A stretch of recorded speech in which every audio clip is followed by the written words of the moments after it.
I'll take this one so you can introduce your boy in the bottom left in the purple for Storm. He is special.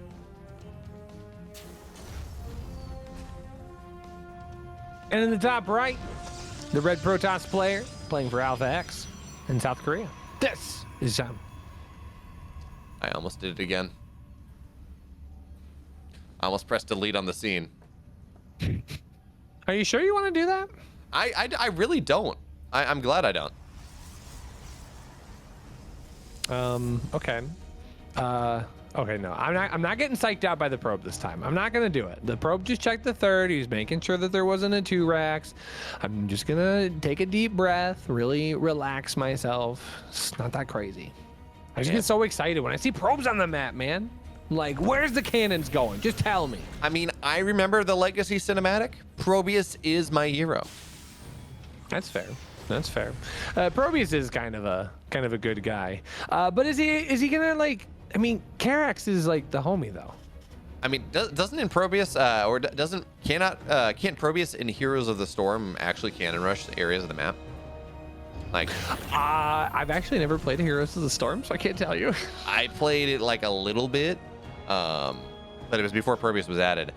I think he can drop pylons and put and do something. I think he can do something with cannons. That would definitely be canon. That would be very good lore. I see what you did there. I've infected him. I have good ones occasionally. Sometimes I gotta just shoot my own shot. As the what was the Pink Panther? You know, good one. Oh yeah, it's been a long time since I've seen that. Now here's the question. Steve Martin or what's his name from the 70s movies? Who's the better Jacques Cousteau? Oh, that's a good question. I'm a big Steve Martin fan.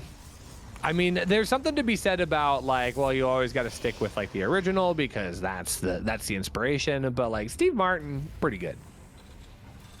Duly noted. Rushi abandoning those that have made everything great in this world.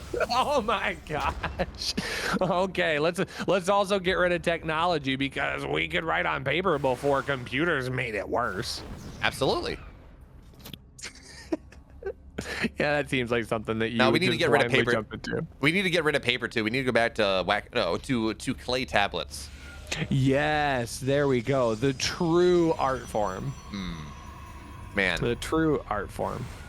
Everyone these days think everything is so much better, but I, as a cultured member of society, know that the only good thing is things that have stood the test of thousands of years. They just don't make music the same anymore. Wait.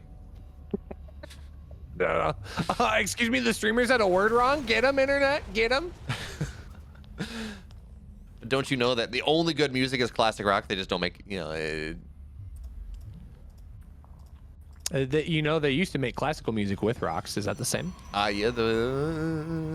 Okay, we probably have to talk about the game. There's like Marines and a cyclone. There's like stuff happening. Yeah, Special's doing. He's doing his kitchen sink idea in this game. Number one, there are Marines on the other side of the map, Cyclones as well, and with a Viking getting added in, it's just a lot of stuff, and it's enough anti-air that it's gonna make life difficult for Zoun. But for the moment, he's not even gonna really show up right there. We're gonna see a gateway get targeted down here, Cybercore probably as well. But because the lockout has been used on the gateway, the Phoenix should be able to deal with this one just a little bit better. And there are a decent amount of adepts on the field right now. So Phoenix getting on top of the medvac, just lifting up the Marines. There we go. Cyclone gets dropped here. But this is just not going to work from Special.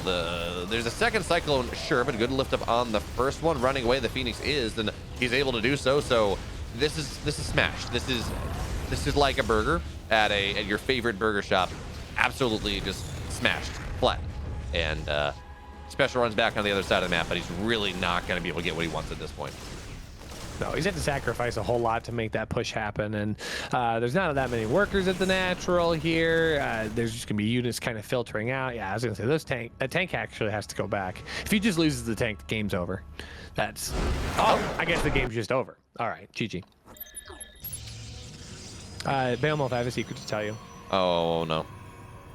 I know if this is the last game or not. I mean, because I opened the folder. I can't believe that you would spoil yourself like this. I mean, okay, actually, let's be real. we're all spoiled because we get to cast GSL quals. Oh, very true. Nice pivot there. I like that. I like that. No, big shout out to Afrika TV for allowing Alpha X to continue to bring GSL qualifier coverage. I know it's something that has been a hot topic for many, many years, and I know that Alpha X has taken great pride in being able to bring this coverage for, what has it been? It's been like 3 or 4 years? No, maybe not that long. 2 or 3. Around COVID, like, I think the first one is like in 2020, I think. Well, I mean, if we're talking COVID, like that was at least 50 years ago. Oh yeah, no, well, it feels like it. Well, no, COVID. It was yesterday, right? Because the last 2 years didn't happen. Oh Lord. Okay, I can't engage that line of conversation, but no, but in all seriousness, big shout out to Afrika TV for letting us do this. We really do enjoy bringing this coverage, and it gets everybody hyped. I think group play starts next week. Don't put that evil on me. I didn't look. It starts soon enough. I'm like 99% sure it's on Monday. All I know is I'm very excited about it. And I'm also excited to see what's going to happen with how they're going to work around in TSL. Because, I mean, Mario's in TSL, Hero's in TSL. A lot of the GSL players are in TSL at the moment. And I think there's some overlap there. But anyway, we got to talk about what's happening in this game. Because this is a 2 racks opener from a special. He's built 2 Reapers. He's going to go up to 3, which is, of course, 2-shot potential for the probes. So that is what I'm assuming he's going for as he's building Marines. He's building Marines 2 at a time behind this. This is the game 1 build was weird. Game 2 build was weird. So we're gonna have to see if the weirdness is warranted, Rushi, or whether we're just gonna kind of be shown why standard builds are standard. Well, warranted weirdness is incredibly wanted in this waning series. Wow. So he's doing the strat 6 on gas. Amazing. I will always get excited for that. What I won't get excited for is the fact that this Reaper died and then just left, and the second one almost died too. I don't think Special got a whole lot out of that. He got a probe. That's it. Yep. Special ran in. He said, oh, there's the shield battery. I can't punch through. And he backed out. He's like, okay, well. So that is unfortunate. Stage 1 of Special's shenanigans are really going to prove to be not all that special. But behind this is effectively 2-1-1 that he's got in store, I do believe. There's a second tech lab going down. And he did maybe force an extra stalker out of Zoun, so maybe a little bit less commitment than he would have liked as Reapers into the main base. But KDA charges are going to knock them back for the moment. But Zoun, for now, he's got his robot on the way. Blink about halfway done. His build is going apace. He really was not threatened all that much by this pressure from Special, and well, his game is going pretty much as he would like it to be. Yeah, it's a good position for him as he wants to expand things out. I mean, he's still going to be able to get his blink timing like he initially planned. The robotics facility is going to be down in the right amount of time to get an observer out. I wouldn't actually even be surprised to see him pick up a warp prism. It's just going to move a little bit faster, get him across the map that much quicker. But Special back at home should be in at least protectable territory here. He does have a cyclone, so okay, it is going to be an observer rather than a warp prism, so it is going to be a little bit slower push to get that high ground vision, but he does have a cyclone to deal with some pesky targets, and he is going to have combat shield alongside. Oh, it's actually combat shield first instead of stim pack. That's an interesting choice. Yeah, it's gonna be combat shield time and come out at a special. And in fairness, you talk about getting a warp prism. Ooh, good pick off there, getting the cyclone. This is only 2 gate for Zoun right now. We're gonna have to see more of a gateway explosion. He's on 4 gas, but no third base just yet. And Templar Archives going down here as well. He's also got some of his own mad juju in this game, number 2. But SCVs are going to get pulled, so whatever he's got, he needs it right now. Actually, he probably needed it just a little bit longer ago. But SCVs, as they continue to fall, that means less repair. The Stalker's knocking down a decent amount of these Marines as they run across. But Combat Shields is done at the very least. But they're only going to be 2 SCVs, so really not a lot potential for repairs, not really. For bunkers, not really. So more and more gateways on the way. And man, Rushi, Zoun's just doing such a great job of delaying this.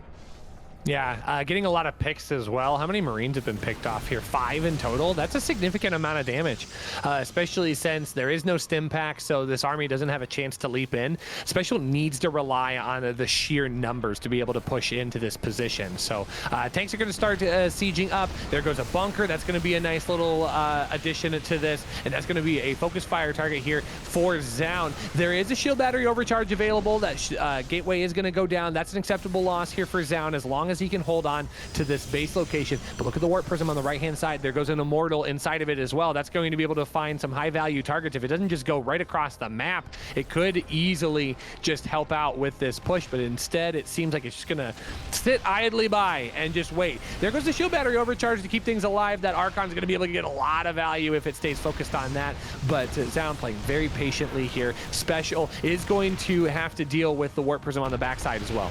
Now, I want to point out what this warp prism was doing, Rushi. It was not just, okay, I'm going to drop an immortal on it, immediately getting damage. No, it actually soaked 2 tank shots, but oh, you got to be careful there. Warp prism goes down, immortal goes down. If there was a moment for Special to find what he wanted, it is right now, but he trades a tank for it in the exchange. Charge is halfway done. More Archons getting made, more immortals on the way. We already have one remade, but the warp prism, of course, you don't really have that juggling possibility. And Special just wedges his way further and further and further forward. And the longer this goes, Stim is approaching here, Rushi. +1 as well. We're going to start to hit this position where Special's army is going to have a lot of strength against these gateway units. But there we go. Archon's running forward. Look at the splash damage. They're all going down. And there we go. Immortal knocks another. Well, actually, no. The tank does not go down. But it gets very low. And there we go. Stalker moves forward. Tank falls. The bunker did complete at the very least. So there we do have that one. A charge. It's so close to completion here, Rushi. It feels like this push from Special is just stalling out. Yeah, it's unfortunate that Special didn't wait just another 5 seconds for his stim pack to finish up before he got caught in the corner there. And now +1 is complete. That would have been an additional add into this. This is going to finally get busted here. The tanks are going to go down. That means the Immortal's going to be able to wail away on the bunker, and that gets cleared up. But you know, when the dust settles, the supply is almost the same here. Worker count does lend its favor into the Terran players' hands. About the biggest difference, though, right now Zoun's up a Nexus, so that will potentially start to catapult things forward in the worker count as Zoun's already working on closing the gap. That he is. I mean, look at army value here as well. It is, yeah, the army supply is pretty equal, but it's about 700 more gas, about 700 more minerals. Zoun's army is just, it's better than what Special has for the moment. And considering that Zoun has been on 4 gas this entire time and really not heavy mineral counts, he's getting Storm, and I do like that. It's just going to allow him to make problems for Special at the moment, because any sort of ghost idea is pretty far away. So, Storm about halfway done. Warp Prism is done. Do we have any Templar? Yes, we do. A couple morphed in, waiting for that energy. And there we go, 2 more as well. So give me 4 High Templar in this Warp Prism for the time when Zoun actually wants to push. Although, that being said, Rushi, we talked about how this is a camping map. It's hard to break. We're going to have to see if Zoun can do something about that. Oh, the Observer. I think we need a nerf Observer speed. It is just... Wait, what? Oh, okay, missile turret. I was like, oh, wait, what? We're good. I was like, I don't know what you're confused about. I was like, I see the missile turret, but nah. Nerf Observer speed? Oh my gosh, the Protoss players have already gone to the Blizzard forums. How dare you? No, it's just so annoying when a Terran drops scan and misses the Observer, but just a little bit, man. Just need Observer speed. What a patch, though. But anyway, Zealot's now going to run forward. Stalker's on top of the Medivacs as well, but good Widowmine burr up. It does force things back. Storm's, though, on top of this army, and the Medivacs going down makes a big deal indeed. Now Zealot's run forward, looking to drag things, and there we go. Storm's on top of them all, and actually he's going to storm his own Archons, but I'm not sure how much it matters at the end of the day. Zealots warp in, Stalkers warp in. Special, his natural is going to get broken here. He had a drop on the other side of the map, but that drop has not been activated nearly enough. That one Archon still staying alive. Rushi, 20 workers go down. Widowmines, good splits there from Zoun. Special, he doesn't have much left anymore. It's like, it's not even the fact that he doesn't have that much left. There's still so much of Zoun in the natural base. Now, finally, that drop does get into the top left-hand corner. But yeah, look at that. I mean, what? 3 or 4 Zealot Warpins to take care of that, and now a couple of Stalkers to maybe... No, it's not even Stalkers. It was just additional Zealots there to protect. And there's still units attacking in the natural here. I mean, the base was taken down. There's additional structures being removed from the game. There goes another supply depot. Special is unfortunately in a very rough position. You don't lose 35 workers in this push and walk away unscathed. Ooh, that was a sexy little pickup. Dodged a Widowmine shot. Now, we are seeing Special hold because there's just... the Observer that died in the missile turret is the only one that Zoun really had on this side of the map. So the Widowmines, as they are undetected, are making it a little bit harder for Zoun to make sure that this game ends. But now we got a Zealot, just one random Zealot in the only base that really Special has left because he lost the orbital in the natural. And there we go. Zealots are going to warp in. That Marine is not going to get the missile turret, or not going to get the warp prism. And now Special 63 workers to 23, make it 22 now. Yeah, the supplies look so... Army supplies are somewhat equal, but we just give it a second to stabilize, and Zoun is really going to start to show us how much more money he has. Yeah, it's going to exponentially grow here. Actually, it won't. GG. Zoun with a 2-0 victory. Qualifies for Code S. That's all 3 Alpha X members qualifying on day 1. It was Avery I gotta Zoun. give him up for that. There we go.